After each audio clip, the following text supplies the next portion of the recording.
দেশে অরাজকতা মব জাস্টিসের মাধ্যমে বিশৃঙ্খলা সৃষ্টি করে বিএনপি নামে কুৎসা রটানো হচ্ছে বলে দাবি করেছেন দলটির সিনিয়র যুগ্ম মহাসচিব রুহুল কবির রিজভী। নারায়ণগঞ্জের ভুলতায় জেলা বিএনপি আয়োজিত প্রাথমিক সদস্য নবায়ন কর্মসূচির উদ্বোধন অনুষ্ঠানে তিনি কথা বলেন।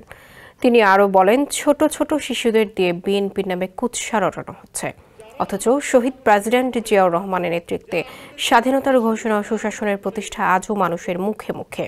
তখন মানুষ নিরাপদে ঘুমাতে পারত, স্বাধীনভাবে কথা বলতে পারত।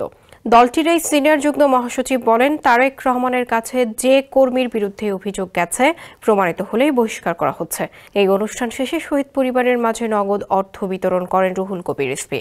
ভিসা দিচ্ছে যে কোনো এসিতে 15% নিশ্চিত ছাড়। এছাড়াও থাকছে মানি ব্যাক গ্যারান্টি নিশ্চয়তা। অনুষ্ঠানে সভাপতিত্ব করেন রূপগঞ্জ উপজেলা বিএনপির সভাপতি অ্যাডভোকেট মাহফুজুর রহমান হুমায়ুন। এই সময় বিএনপি ও সহযোগী সংগঠনের নেতাকর্মীরা উপস্থিত ছিলেন।